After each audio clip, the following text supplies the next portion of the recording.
जय श्री कृष्ण भक्तों, श्रीमद् भागवत महापुराण की भाव यात्रा 11वें स्कंद के 14वें अध्याय तक आ पहुँची है। और इस अध्याय में भक्ति योग की महिमा तथा ध्यान विधि का वर्णन दिया गया है। उद्धव जी कहते हैं, भगवान ब्रह्मवादी महात्मा आत्मकल्याण के अनेकों साधन बतलाते हैं। उनमें अपनी अपनी दृष्टि के अनुसार सभी श्रेष्ठ हैं अथवा किसी एक ही प्रधानता है। हे स्वामिन, आपने तो अभी अभी भक्ति योग को ही निरपेक्ष एवं स्वतंत्र साधन बतलाया है, क्योंकि इसी से सब ओर से आसक्ति छोड़कर मन आप में ही तन्मय हो जाता है। भगवान श्री कृष्ण कहते हैं कि उद्धव, यह वेद वाणी समय की फेर से प्रलय के अवसर पर लुप्त हो गई थी।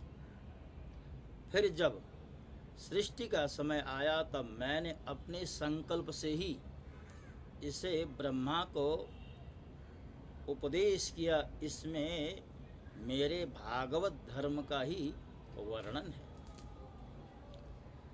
ब्रह्मा ने अपने ज्येष्ठ पुत्र स्वयंभुव मनु को उपदेश किया और उनसे भृगु, अंगिरा, मरीचि, पुलह, अत्रि, पुलस्त्य और क्रतु इन 7 प्रजापति महर्षियों ने ग्रहण किया है। तदनंतर इन ब्रह्मर्षियों की संतान देवता, दानव, गुह्यक, मनुष्य, सिद्ध, गंधर्व, विद्याधर, चारण, किंदेव, किन्नर, नाग, राक्षस और किमपुरुष आदि ने इसे अपने पूर्वज इन्हीं ब्रह्मर्षियों से प्राप्त किया।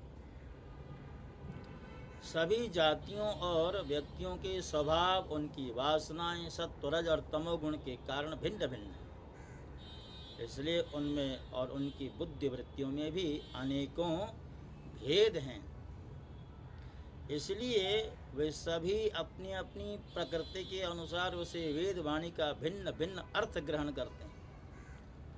वह वाणी ही ऐसी अलौकिक है कि उससे विभिन्न अर्थ निकालना स्वाभाविक है। इसी प्रकार स्वभाव भेद तथा परंपरागत उपदेश के भेद से मनुष्य की बुद्धि में भिन्नता आ जाती है। और कुछ लोग तो बिना किसी विचार के वेद विरुद्ध पाखंड मता